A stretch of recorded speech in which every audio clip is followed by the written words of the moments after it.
والسلام على رسول الله وعلى آله وصحبه ومن والاه.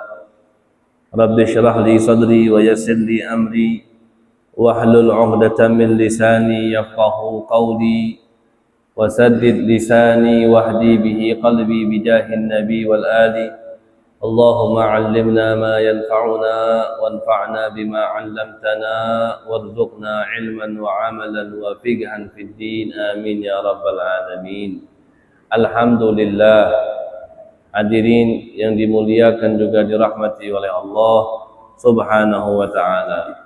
Kita bersyukur tentunya kepada Allah Subhanahu wa ta'ala pada malam hari yang penuh keberkahan ini. Kita dipertemukan kembali oleh Allah, dikumpulkan kembali oleh Allah Subhanahu wa ta'ala di dalam tentunya naungan daripada rahmatnya Allah, naungan daripada keberkahan Allah, naungan daripada anugerah, nikmat, madad yang begitu banyak daripada Allah Subhanahu wa ta'ala yang Allah peruntukkan teruntuk hamba-hambanya yang ingin mendekatkan diri kepada Allah atau yang selalu membenahi dirinya agar dia selalu dekat dan mengenal kepada Allah Subhanahu wa ta'ala. Karena tentunya hadirin yang dirahmati oleh Allah Subhanahu wa ta'ala, proses yang seperti ini, duduknya kita di dalam majlis-majlis yang seperti ini, itu adalah salah satu pintu, salah satu sarana ataupun alat untuk kita bisa lebih dekat lagi mengenal Allah Subhanahu wa ta'ala. Ketika seseorang ingin arifun billah, mengenal Allah Subhanahu wa ta'ala, maka jalan-jalan yang seperti ini amatlah sangat diperlukan untuk kita bisa mengetahui jalan-jalan yang menuju pintunya Allah, jalan-jalan yang menuju ridhonya Allah Subhanahu wa ta'ala. Karena dengan berbuat baik yang banyak, dengan berbuat taat yang banyak, dengan kita menghabiskan daripada waktu untuk duduk di tempat yang seperti inilah, di situ sedikit demi sedikit akan Allah Subhanahu wa ta'ala bukakan pintu hati kita, dan dengan sebab itulah nanti kita bisa sampai kepada keharibaan Allah Subhanahu wa ta'ala, yang mana tujuan puncak atau akhir daripada pencapaian seorang hamba yaitu al-wusul ilallah, sampainya kita kepada Allah. Baru nantinya bentuk ibadah apapun yang kita lakukan, baru kita merasa nikmat, baru kita merasa manis, baru kita rasakan kelezatan kita beribadah kepada Allah Subhanahu wa ta'ala. Maka di saat seorang hamba sudah bisa merasakan nikmatnya daripada bentuk ibadah apapun itu yang dia lakukan, maka tidak mungkin dia akan kembali lagi untuk bermaksiat kepada Allah Subhanahu wa ta'ala, karena dia sudah merasakan nikmatnya dia wusul, nikmatnya dia sampai kepada Allah Subhanahu wa ta'ala, atau sampai kepada tingkat al-ihsan yang tertinggi, anta'budallaha ka'annaka tara. Kalian menyembah Allah seakan-akan kita melihat Allah Subhanahu wa ta'ala. Apabila kita sudah sampai di makom yang seperti itu, maka tidak mungkin kita akan kembali untuk bermaksiat kepada Allah Subhanahu wa ta'ala atau berpaling dari apa yang sudah diperintahkan oleh Allah Subhanahu wa ta'ala. Tapi tentunya untuk menuju kepada jalan yang seperti itu, untuk mendapatkan ibadah yang kita rasakan kelezatannya di dalam ibadah yang seperti itu, seperti apa yang dikatakan oleh Al-Habib Abdullah bin Alawi bin Muhammad Al-Haddad. Beliau mengatakan jalan yang seperti itu atau awal di permulaan jalan untuk menuju hal yang seperti itu dipenuhi dengan rintangan, dipenuhi dengan kesusahan, dipenuhi dengan kecapean, dipenuhi dengan kejenuhan. Apalagi kita ini sebagai hamba yang masih langkah demi langkah ini untuk menuju ridha Allah, yang belum dibukakan semuanya oleh Allah Subhanahu wa taala, kita belum bisa melihat bagaimana itu surga, belum bisa melihat bagaimana itu neraka, belum bisa tampak bagi kita apa pahala-pahala yang Allah siapkan.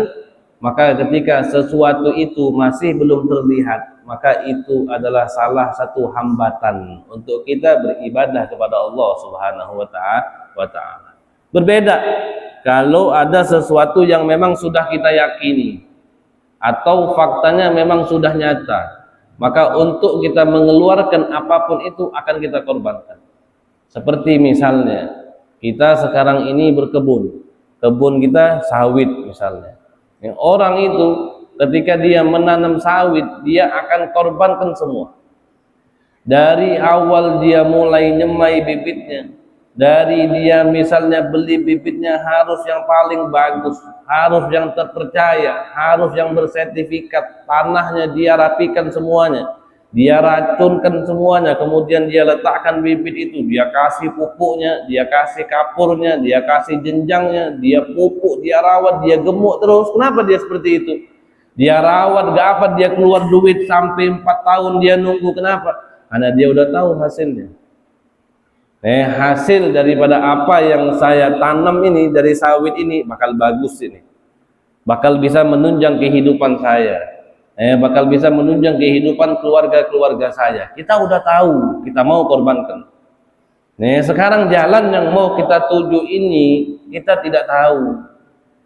Kita hanya meyakini Allah Subhanahu wa taala menciptakan surganya. Kita hanya meyakini Allah Subhanahu wa taala menciptakan nerakanya. Kita hanya meyakini Allah Subhanahu wa taala akan memberikan ganjaran yang begitu banyaknya bagi orang yang taat kepada Allah. Kita yakini Allah bakal memberikan siksaan yang begitu sangat, yang begitu perih, yang begitu besarnya, yang begitu dahsyatnya teruntuk orang yang tidak taat kepada Allah. Kita tahu itu, tapi belum terlihat, belum terlihat. Al-umur ghaibiyah, perkara-perkara yang gaib ini. Walaupun kita memang wajib meyakini itu, kita wajib meyakini adanya surga, kita wajib meyakini adanya neraka, kita wajib meyakini adanya nanti hari kebangkitan. Kita wajib meyakini nanti bakal ada mizan. Kita bakal wajib meyakini bakal ada hisab dan apa saja. Al-umurul ghaibiyah termasuk hal yang wajib untuk kita yakini. Tapi ini adalah salah satu hambatan juga. Karena sesuatu yang belum kita lihat terkadang membuat kita malas untuk melakukan perbuatan tersebut. Padahal ini apa yang sudah Allah janjikan ini lebih lagi daripada kenikmatan yang ada di dunia. Bahkan Nabi besar Muhammad sallallahu alaihi wasallam, beliau pernah mengatakan sesungguhnya Allah Subhanahu wa taala mempunyai daripada 100 rahmat. Allah Subhanahu wa taala mempunyai daripada 100 rahmat. Akan tetapi dari 100 rahmat itu hanya 1 rahmat yang Allah turunkan di muka bumi ini. Yang mana dengan 1 ini kita bisa saling menyayangi. Dengan 1 ini kita bisa saling mengenal. Dengan 1 ini kita bisa saling mengasihi. Dengan 1 ini kita bisa merasakan nikmat-nikmat yang begitu banyak. Kita bisa beristri, kita bisa berkeluarga, kita bisa punya anak, kita bisa punya cucu, kita bisa punya rumah, kita bisa punya kendaraan, kita bisa tersenyum, kita bisa nangis, kita bisa rasakan nikmat-nikmat yang lain dengan 1 rahmat yang Allah turunkan di muka bumi ini. 99 rahmat yang lain Allah simpan nanti. Nanti ketika kita semuanya mati dan dibangkitkan lagi oleh Allah, maka 1 rahmat yang di dunia ini Allah kembalikan kepada 99 sisanya, Allah gabungkan jadi 100 rahmat, Allah berikan kepada orang-orang yang bertakwa kepada Allah Subhanahu wa ta'ala. Bayangkan.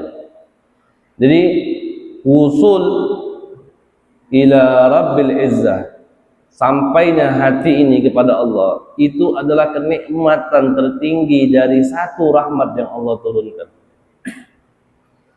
Maka untuk mendapatkan hal itu memang bukan perkara yang mudah, tapi perkara yang sulit. Apalagi perkara tersebut belum tampak, nggak terlihat, nggak terlihat. Oleh karena itu, hadirin yang dirahmati oleh Allah Subhanahu wa taala, dengan salah satu hadirnya kita di dalam majlis yang seperti ini ataupun majlis-majlis yang lain, itu adalah salah satu cara untuk kita bisa mengenal Allah. Salah satu cara untuk kita bisa mendekatkan diri kepada Allah Subhanahu wa taala dan di dalam bentuk-bentuk ibadah yang lain. Karena ma'rifatullah atau mengetahui hakikat tentang Allah Subhanahu wa taala tidak mungkin tercapai kalau seseorang tersebut mukhalifun lillah, bertentangan dengan Allah. Enggak ada orang misalnya yang enggak sholat 5 waktu bisa ma'rifatullah, itu enggak ada. Enggak ada orang misalnya yang enggak zakat bisa ma'rifatullah, enggak ada. Enggak ada orang misalnya kalau dia tidak berpuasa dia bisa ma'rifatullah, enggak ada. Nabi besar Muhammad sallallahu alaihi wasallam, beliau mengatakan, ama wallahi inni akhsyakum lillah wa adghakum lah, kata Nabi. Aku ini, kata Nabi besar Muhammad sallallahu alaihi wasallam, oh di antara kalian semua ini, Nabi katakan ini dengan para sahabatnya. Kita ketahui bahwasannya Nabi besar Muhammad sallallahu alaihi wasallam di dalam salah satu hadis yang lain, Nabi juga pernah mengatakan, khairul qurun qarni, tsummal ladzina yalunahum, tsummal ladzina yalunahum. Nabi mengatakan paling baik masa itu adalah masaku, kata Nabi. Kemudian masa setelahnya, sampai tibalah masa kita ini. Artinya di dalam hadis ini Nabi mengatakan paling baiknya orang yang hidup itu di masa Nabi besar Muhammad sallallahu alaihi wasallam dalam bentuk apapun. Dalam ibadahnya yang paling baik hidup di masa Nabi besar Muhammad sallallahu alaihi wasallam. Di dalam pemerintahannya yang paling baik di masa Nabi besar Muhammad sallallahu alaihi wasallam. Di dalam bisnisnya yang paling baik di masa Nabi besar Muhammad sallallahu alaihi wasallam.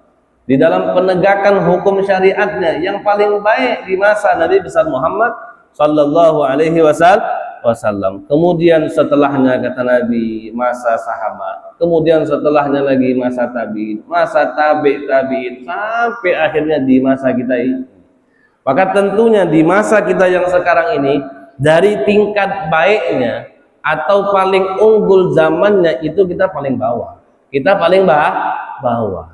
Nabi besar Muhammad sallallahu alaihi wasallam katakan kepada sahabatnya, sesungguhnya, kata Nabi besar Muhammad, aku ini orang yang paling takut dengan Allah, orang yang paling bertakwa kepada Allah Subhanahu wa taala. Itu Nabi katakan kepada sahabatnya, di antara kalian, apalagi dibandingkan kita. Dan kita sudah meyakini bahwasannya afdalul makhluk alal itlaq huwa sayyiduna Muhammad. Paling baiknya makhluk secara mutlak, baik itu dari segi anbiya, baik itu dari malaikatnya, baik itu daripada arasnya Allah, baik itu daripada surganya Allah, baik itu daripada orang-orang syuhada, baik itu daripada orang-orang soleh. Paling bagusnya, afdalnya, agungnya makhluk itu Nabi besar Muhammad sallallahu alaihi wasallam. Siapa di sini yang bisa jawab apakah Nabi pernah tinggalkan sholat? Ada tak? Nabi pernah tinggalkan sholat. Siapa yang bisa jawab apakah Nabi pernah tinggalkan puasanya? Apakah Nabi tidak pernah menunaikan zakatnya? Enggak ada. Nabi besar Muhammad sallallahu alaihi wasallam, orang yang paling bertakwa, yang paling takut dengan Allah Subhanahu wa taala. Bahkan Sayyidah Aisyah pernah berkata kepada Nabi ketika melihat Nabi besar Muhammad sallallahu alaihi wasallam yang kakinya sampai pecah-pecah, yang kakinya sampai bengkak-bengkak, Sayyidah Aisyah katakan kepada Nabi, wahai Rasulullah, bukankah kamu punya dosa yang lalu dan yang akan datang sudah diampunkan oleh Allah? Nabi besar Muhammad mengatakan, afala akuna abdan syakura. Masa aku mau jadi hamba yang bersyukur saja tidak diperbolehkan, kata Nabi besar Muhammad sallallahu alaihi wasallam. Maka dengan ibadah, dengan hal-hal yang baik, baru hati kita ini akan dibukakan oleh Allah untuk mengenal Allah Subhanahu wa taala. Jalan yang sudah ditapaki oleh Nabi, jalan yang sudah dicontohi oleh Nabi itu jelas. Jelas. Nggak ada sekiranya hal yang rumit atau yang bertolak belakang dengan kita, nggak ada. Semua yang sudah dicontohkan oleh Nabi itu adalah jalan kita untuk mengenal Allah. Sedangkan apa yang kita baca daripada sejarah kehidupan Nabi apa? Nabi orangnya jujur, Nabi orangnya amanah, Nabi sholatnya getol, nggak pernah ninggalkan jamaahnya, Nabi puasa, Nabi sholat sunnah, Nabi sedekah, Nabi habiskan hartanya, Nabi jihad, Nabi gini. Jelas. Sedangkan patokan kita untuk orang yang dekat dengan Allah, siapa lagi kalau bukan Nabi besar Muhammad? Gak ada orang yang lebih dekat dengan Allah kecuali Nabi besar Muhammad. Nih, bahkan di dalam malam Isra dan Mi'rajnya pun Nabi besar Muhammad sallallahu alaihi wasallam dipertemukan oleh Allah Subhanahu wa taala, melihat langsung Allah Subhanahu wa taala. Tentu bukan dalam bentuknya kita, bukan. Tapi syahidnya di sini adalah Nabi melihat Allah Subhanahu wa taala. Kurang dekat apa Nabi dengan Allah Subhanahu wa taala? Bahkan tidak ada nama di pintu-pintu surga atau di makhluk yang paling besar Allah Subhanahu wa taala. Dalam ciptaannya ini, makhluk yang paling besar yang Allah ciptakan itu adalah arasy Allah. Arasy Allah. Di situ saja Allah sandingkan namanya Allah dengan namanya Nabi besar Muhammad sallallahu alaihi wasallam. Nabi apa kegiatannya? Ngajar. Nabi apa kegiatannya? Majlis ilmu. Nabi apa kegiatannya? Berzikir kepada Allah Subhanahu wa taala. Maka sudah jelas jalan apa, manhaj atau metode untuk kita mengenal atau mendekatkan diri ini kepada Allah itu sudah dijelaskan semua, sudah dicontohkan semua oleh baginda Nabi besar Muhammad sallallahu alaihi wasallam, dan salah satu itu adalah majlis ilmu. Nabi besar Muhammad sallallahu alaihi wasallam tatkala keluar daripada rumahnya, kemudian kan rumahnya Nabi itu langsung sampingan sama masjid. Ketika keluar rumah, Nabi langsung melihat ada dua kelompok sahabat, yang mana satu kelompoknya berzikir kepada Allah, satu kelompoknya lagi duduk belajar. Sahabat bertanya, ya Rasulullah, ayyuhuma afdal? Mana yang lebih afdal wahai Rasulullah? Orang yang duduk berzikir kepada Allah atau orang yang duduk di majlis ilmu? Maka Nabi besar Muhammad SAW menjawab, semuanya baik, kata Nabi. Semuanya baik. Akan tetapi Nabi memberikan sikapnya yang mana dengan sikapnya tersebut menunjukkan bahwasannya orang yang menuntut ilmu itu lebih baik daripada orang yang berzikir kepada Allah. Sikap apa yang ditunjukkan sama Nabi? Ketika Nabi menjawab semuanya afdal, tapi Nabi melangkahkan kakinya duduk bersama orang-orang yang hadir di majlis ilmu. Berarti di situ menandakan duduknya orang di majlis ilmu itu lebih afdal daripada orang yang berzikir dengan Allah. Kenapa orang yang belajar itu lebih afdal dia daripada berzikir? Karena dengan belajar dia bakal tahu cara yang benar berzikir kepada Allah. Dengan belajar dia tahu cara untuk melaksanakan apa yang diperintahkan oleh Allah. Dengan belajar dia tahu cara dia bagaimana untuk mendekatkan dirinya ini kepada Allah Subhanahu wa taala. Maka duduknya kita di sini itu adalah sebuah kenikmatan. Itu adalah sebuah anugerah yang diberikan oleh Allah Subhanahu wa taala kepada kita, yang tidak ada nikmat yang lebih besar daripada duduknya kita di dalam majlis-majlis yang seperti ini. Apalagi yang kita pelajari ini adalah jalannya kita menuju ridha Allah. Kita sudah pelajari bahwasannya hal-hal yang diwajibkan seorang hamba untuk dia pelajari itu ada 3. Ada yang dinamakan dengan ilmu syariat, sholatnya dia, puasanya dia, zakatnya dia, hajinya dia. Itu adalah sesuatu yang wajib untuk dia pelajari. Kemudian ilmu kedua yang wajib untuk kita pelajari itu adalah ilmu tauhid. Ilmu yang berkaitan tentang keyakinan kita kepada Allah Subhanahu wa ta'ala. Dan kita sebagai penganut mazhab Ahlus Sunnah wal Jamaah mempunyai keyakinan bahwasannya yang wajib untuk kita pelajari di dalam sifat-sifatnya Allah itu adalah 20 sifat yang wajib tadi. Kalau kita kumpulkan semuanya jadi 51. 20 sifat wajib bagi Allah, 40 sifat, 50 semuanya. 20 sifat wajib bagi Allah, 20 sifat mustahil bagi Allah, 1 sifat jaiz bagi Allah, 4 sifat wajib bagi Rasul, 4 sifat mustahil bagi Rasul, 1 sifat jaiz bagi Rasul. Semuanya terkumpul jadi 50. Bahkan kita juga mempunyai kewajiban untuk meyakini bahwasannya 25 Rasul itu adalah utusan Allah Subhanahu wa ta'ala. Nggak boleh. Misalnya ketika ada orang bertanya kepada kita, setelah kita belajar tentunya, setelah kita tahu, setelah kita dibimbing, ada orang bertanya kepada kita, apakah Nabi Daud itu nabi atau bukan? Ketika kita menjawab dengan apa yang sudah kita pelajari, kemudian kita jawab Nabi Daud itu bukan nabi, maka di situ kita sudah keluar daripada agama Islam.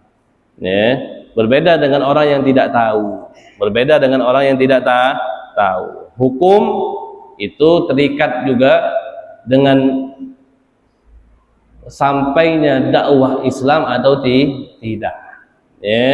Tidak semua orang misalnya yang tidak sholat kita patokin dia itu maksiat, atau kita patokin dia itu tidak taat kepada Allah. Dilihat dulu, kalau misalnya di tempat dia itu belum ada sama sekali seruan dia untuk mengajarkan dia tentang Islam, tentang Allah, tentang sholat dan yang lainnya, maka di situ hak taklifnya dia, mukallafnya dia itu belum diberikan oleh Allah Subhanahu wa ta'ala. Sampai ada orang yang sudah menyerukan agama Islam di tempatnya, baru di situ dia dikenakan taklif oleh Allah Subhanahu wa ta'ala. Hadirin yang dimuliakan juga dirahmati oleh Allah Subhanahu wa ta'ala, sebagaimana apa yang sudah kita bahas di minggu yang lalu, yang mana pelajaran kita di minggu ini yaitu terkait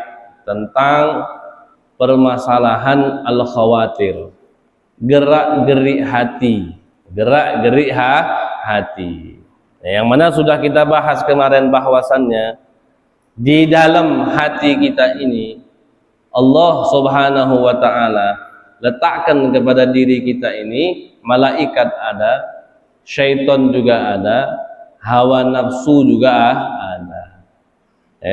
Yang mana 3 serangkaian ini selalu mengajak kita baik kepada kebaikan ataupun ke dalam kejelekan.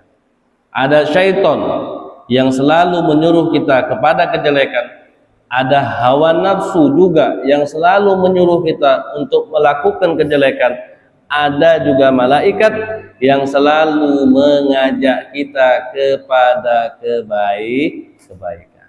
Nah, ini semua ini dibilang dengan al-khawatir atau yang kita kenal dengan gerak-gerik hati. Karena hati kita itu kadang seperti itu. Kalau kita pengen niat untuk melakukan sesuatu, misalnya, atau kita dengarkan misalnya azan, misalnya, ada semacam ajakan, dan ini terkadang kita rasakan. Ada semacam ajakan, atau misalnya majelis, nah, ini ada majelis nih malam Kamis ini. Nah, suara Habib baca qasidah burda udah kedengeran ini. Datang enggak? Datang enggak? Ada malaikatnya bilang datanglah, datanglah. Syaitannya bilang enggak usah. Enggak usah. Hawa nafsunya bilang, mending ngopi. Ngopi.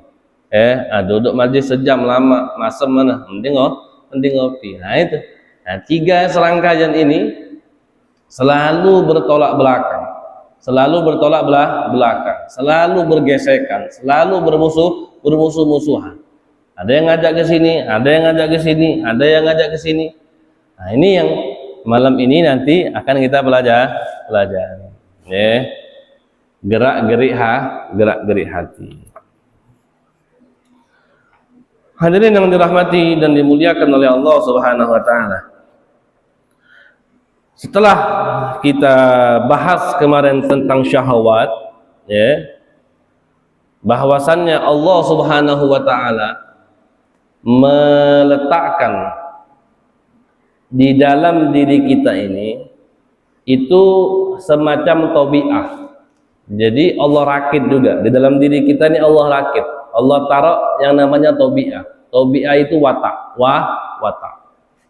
Yang mana watak ini sifatnya dia mailatan ila syahwat, selalu condong kepada syahwat. Wa nailil lazzat kaifa kanat.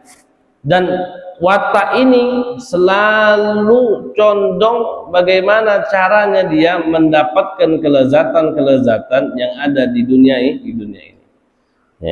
Bagaimanapun caranya dia bakal condong kepada syahwatnya, dia bakal meraih daripada kelezatan yang dianggap wataknya dia ini lezat.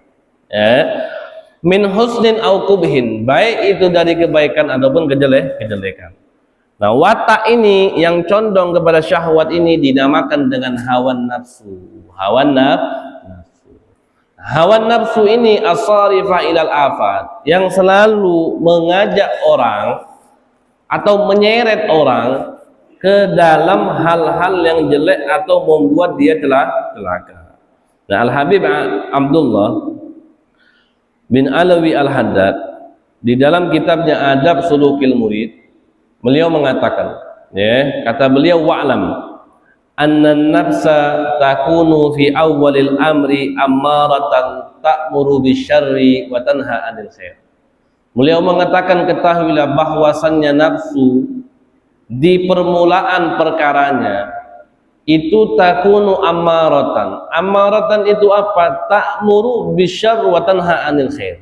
Nafsu itu di awal perkaranya selalu mengajak kita untuk berbuat jelek dan melarang kita untuk berbuat baik. Itu sudah wataknya nafsu. Fa in jahadahal insan wa sabara ala mukhalafati hawaha sarat lawama. Tapi nafsu yang ammarah tadi, nafsu yang selalu mengajak kepada kejelekan dan melarang untuk berbuat baik, kalau misalnya kita lawan itu nafsu, apa yang selalu diinginkan oleh nafsu tersebut kita lawan, kita lain arah dari apa yang diinginkan oleh nafsu tersebut, maka nafsu tersebut akan menjadi nafsu yang lawama. Lawama itu apa? Tunduk dia. Tunduk. Dari awal yang sifatnya dia keras ini, wataknya ini keras, selalu pengen kejelekan dan tidak mau berbuat baik. Ketika kita sudah nafsu ini kita lawan terus dan kita berbuat apa yang tidak diinginkan oleh nafsu ini, lama-lama nafsu ini akan menjadi lawama, tunduk. Dan mutalawwinah. Terkadang di sisi lain dia ngajak baik, sudah bisa seperti itu. Terkadang di sisi lain dia ngajak jelek.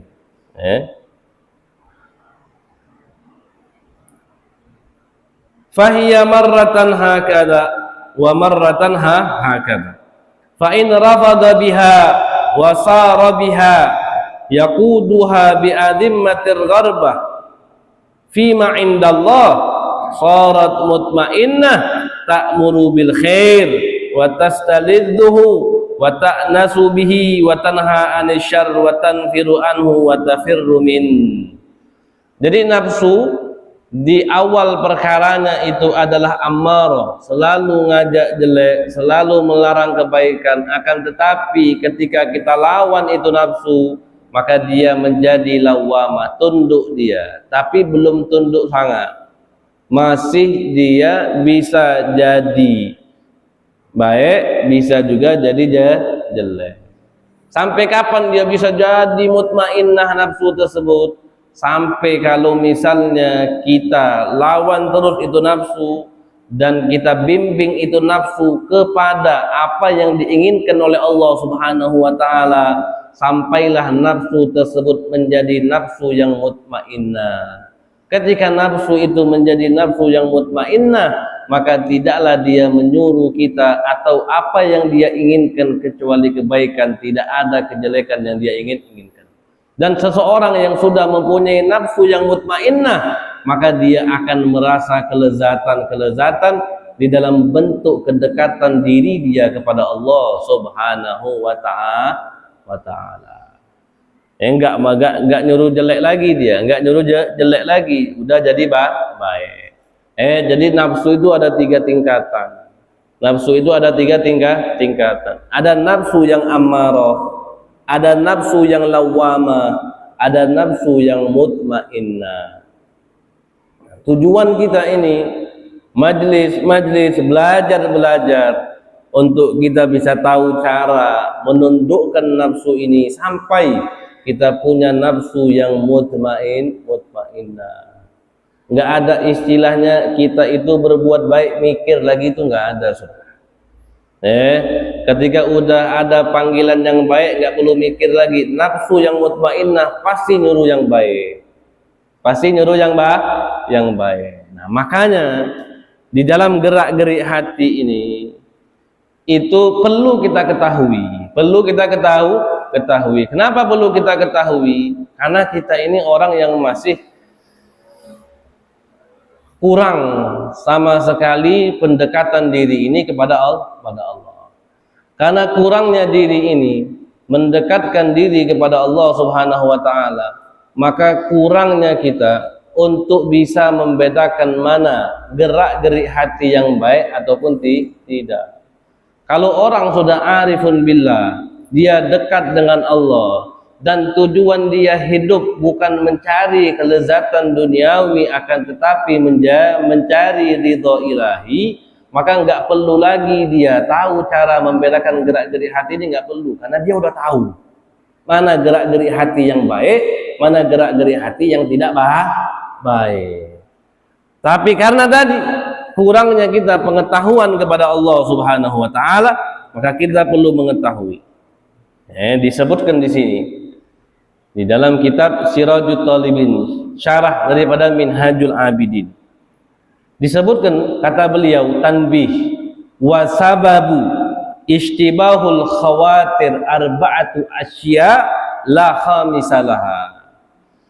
Beliau mengatakan sebab istibah ini nerawang, gerak-gerik hati ini nerawang. Kita masih belum tahu nih kalau kita dapat gerak-gerik hati, karena gini, gerak-gerik hati ini, udah Anda bilang tadi, gerak-gerik hati ada 4.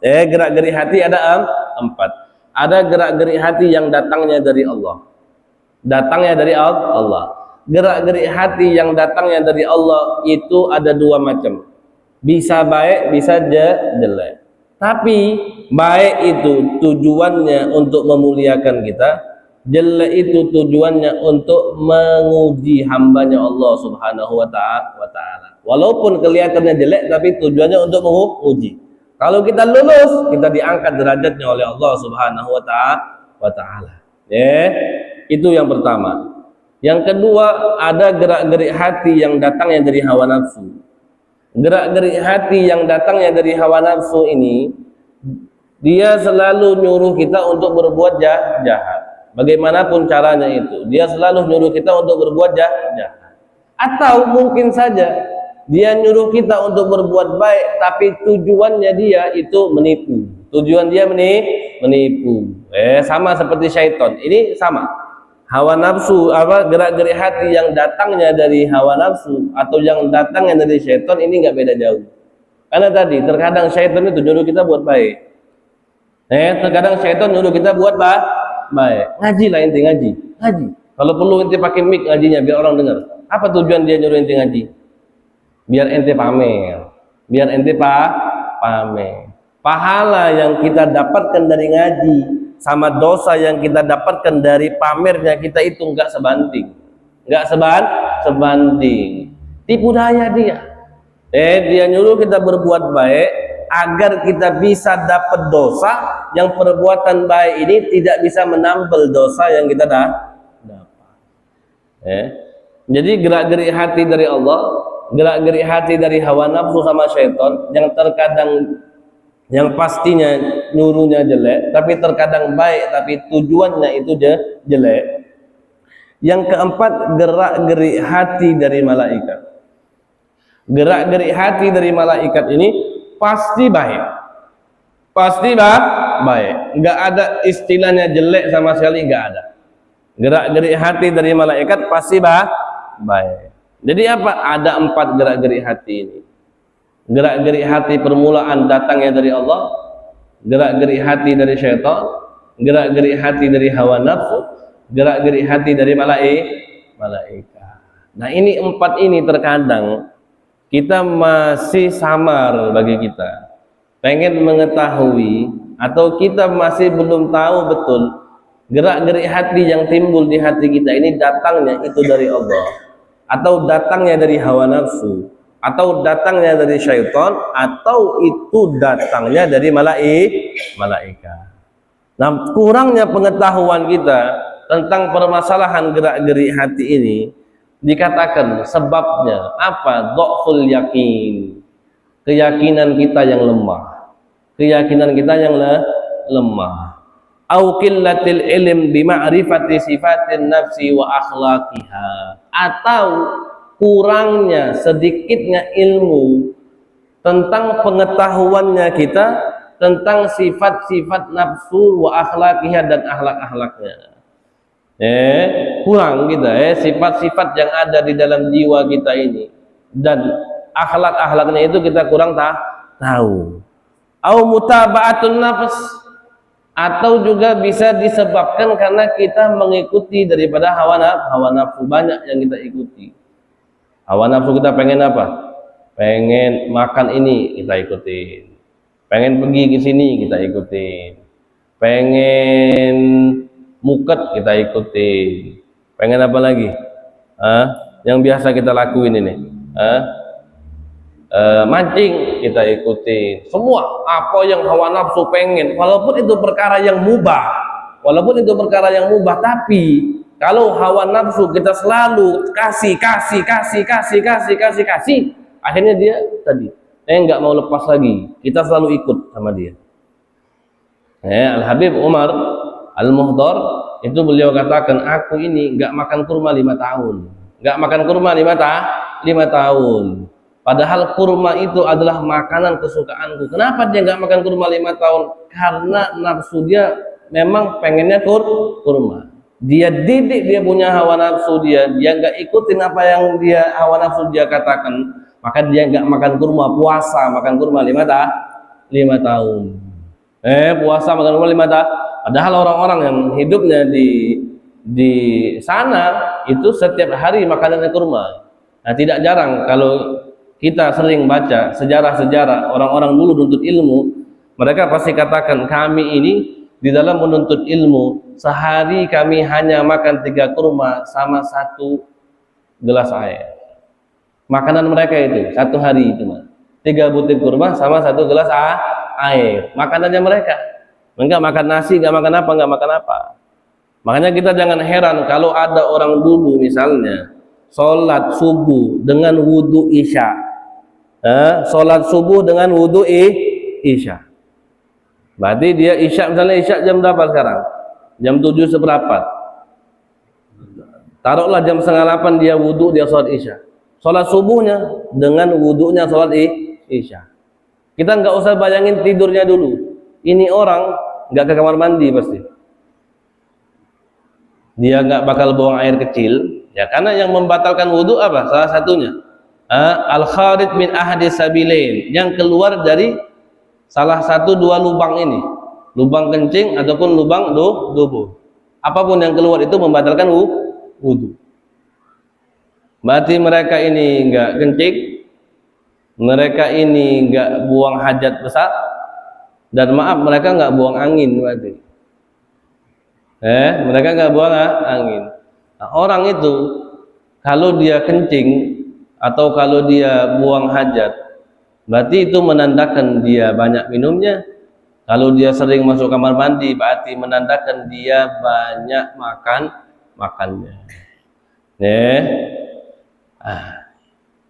Ketika mereka hanya makan 3 butir kurma dan 1 gelas air putih, itu jadi membuat asumsi kita itu clear, jelas. Wajar. Kalau sekiranya mereka itu wudunya sholat subuh dengan wudunya isya, itu wajar. Makannya kurang, minumnya mereka juga kurang. Tidurnya juga enggak. Kalaupun tidur, paling tidurnya kayak gini. Tidurnya kayak gini. Ya kan, tidur itu membatalkan wudu. Batal wudu nggak orang tidur? Batal, apalagi tidurnya ngiler. Apalagi tidurnya ngorok, sampai bininya nggak bisa tidur, pagi-pagi ngomong, anak nggak bisa tidur, suara ente ngorok besar. Wudu membatalkan, tidur membatalkan wudu, kecuali nauma mumakkinin maq'adahu minal ard, kecuali tidurnya orang yang mumakkin, duduknya itu mumakkin, di bumi kayak gini. Sekiranya nggak bisa keluar angin nih di sini, karena kayak gini nih. Coba ente kalau duduk kayak gini buang angin bisa tak? Susah. Kecuali ente paksa, keluar ente anginnya. Tapi kalau dia kayak gini nggak bakal keluar, keluar. Nah, ini adalah gaya tidur yang tidak membatalkan wudu. Makanya sering sekali kalau kita dengar manakib orang-orang dulu nuntut ilmu, mujahadahnya mereka itu 40 tahun mereka nggak pernah tidur di atas kasur. 40 tahun mereka nggak pernah tidur di atas kasur, nggak pernah. Ada seorang syekh, dia belajar di satu tempat, bawa kasur, dia dari rumah bawa kasur, datang ke pondok pesantren, dari rumah bawa kasur, dia gulung kasurnya, tapi dia katakan, semenjak aku datang ke pondok ini, aku bawa kasur ini, gulungan itu belum pernah aku buka sama sekali sampai aku pulang ke rumah. Bahasanya jangan idak be, yang penting bawa. Tapi sama sekali dari semenjak dia datang ke pondok itu sampai dia pulang nggak pernah dia buka gulungannya. Artinya dia nggak pernah tidur di atas kasur itu. Jadi kembali kepada Syekh Umar Muhdar ini, sesuatu perkara yang mubah yang diinginkan oleh nafsunya saja, itu dia lawan. Selama 5 tahun dia tidak ikuti apa yang dipengenkan oleh nafsunya tadi, padahal itu perkara yang mubah. Kalau untuk kita ini jangan yang mubah dulu, minimal yang haram dulu. Kalau kita pengen untuk melawan hawa nafsu, jangan yang mubah dulu, yang haram dulu. Hati kita jaga. Ngelihat orang berbuat kayak gini, pengennya ini orang kayaknya nggak jelas nih dia. Dia ini pamer cuma. Dia ini pengen cuman itu baik. Nah, dari situ dulu kita lawan tuh hawa nafsu kita. Suudzon sama orang, buruk prasangka sama orang kita lawan. Itu kan haram, dosa kita. Lawan. Ada niat, ada teman baru datang, ada cerita baru di kampung ini, enak nih, dia baru datang, kalau ngopi nih 2 gelas 3 gelas ini cerita ini, tahan. Apapun itu, sesuatu hal yang haram kita lawan dulu, kita tentang, kita punya hawa nafsu. Sudah bisa itu sedikit-sedikit hal yang mubah, karena penting. Al-Imam Al-Busiri di dalam qasidahnya beliau mengatakan, wan nafsu katifli illam tuhmilhu syabba ala hubbir radha wa illam taftimhu yanfatimi. Nafsu itu ibaratnya bayi. Nafsu itu ibarat bayi. Nafsu ibarat bayi dalam segi apa? Bayi itu kalau dia nyusu dan ibunya gak pernah nyapih anaknya untuk tidak nyusu lagi, maka anak itu sampai usia dia balita saja masih dia mau nyusu. Banyak anak yang masih umur 3 tahun terkadang masih nyusu, 4 tahun kadang masih nyusu, karena kalau dia tidak disapi, berat sekali untuk anak itu terpisahkan dari susu ibunya. Nah, nafsu tuh kayak gitu. Nafsu kayak gitu. Kalau kita nggak pernah sapih, kita punya nafsu, nggak pernah kita entar-entarkan, paling tidak entar-entarkan. Pengen apa ente? Pengen muket misalnya. Seharusnya malam minggu. Kalau nafsu anak pengen malam minggu, anak entarkan aja. Malam Senin. Wah, malam Senin pengen, agek be, malam Selasa. Malam Selasa pengen, agek be, malam Rabu. Malam Kamis pengen, agek be, ada Masjid Habib, malam Jumat. Malam Jumat pengen, agek be, ada maulid misalnya. Kayak gitu. Paling tidak kalau kita nggak bisa untuk tinggalkan itu, jangan lakukan di waktu yang dia pengen. Jangan lakukan di waktu yang dia pengen. Salah satu cara untuk kita kontrol kita punya nafsu. Makanya di dalam hadis lain Nabi mengatakan al-ajalatu minasyaitan wa ta'anni minallah. Nabi mengatakan bersifat terburu-buru, tergesa-gesa itu datangnya dari syaitan. At-ta'anni minallah, sifat yang sabar, entar, pikirin dulu mana baiknya, sesuai dengan syariat atau tidak, menyenangkan hati Nabi atau tidak, sesuai ridho Allah atau tidak, sesuai dicontohkan oleh orang soleh atau tidak, bagus atau tidak, jelek atau tidak. Berpikir dulu di dalam berbuat, itu datangnya dari Allah Subhanahu wa ta'ala. Terburu-buru itu datangnya dari syaitan. Hadirin yang dimuliakan juga dirahmati oleh Allah Subhanahu wa ta'ala, maka oleh karena itu perlu bagi kita untuk mengetahui sifat-sifat ataupun gerak-gerik hati yang ada di dalam hati ini, guna kita tahu nantinya ini datang dari Allah bukan, ini datang dari malaikat bukan, ini datang dari syaitan bukan, ini datang dari hawa nafsu bukan. Jadi kalau itu datangnya dari Allah, maka udah pasti baik. Kalau itu datangnya dari malaikat, itu sudah pasti baik. Kalau datangnya dari syaitan ataupun datangnya dari hawa nafsu, maka itu gerak-gerik hati yang harus kita hindari. Gerak-gerik hati yang harus kita jauhi. Karena di sini Al-Imam Al-Ghazali memberikan kepada kita nantinya cara-cara untuk kita tahu mana gerak-gerik hati yang datangnya dari Allah, mana gerak-gerik hati yang datangnya dari syaitan. Mana gerak-gerik hati yang datangnya dari malaikat, mana gerak-gerik hati yang datangnya dari hawa nafsu. Bahkan Imam Ghazali nanti beritahukan kita juga apa perbedaan nantinya gerak-gerik hati yang datangnya dari Allah, gerak-gerik hati yang datangnya dari malaikat. Ada perbedaannya. Hatta di dalam Allah sama malaikat pun ada perbedaan dalam gerak-gerik hati yang mungkin insya Allah akan kita jelaskan nantinya di pertemuan kita yang akan datang. Nggak nambah ini, nggak nambah kita ini. Ada yang datangnya dari hawa nafsu. 4 ini jangan lupa dulu. Nanti minggu depan kita jelaskan caranya kita membedakan antara keempat ini.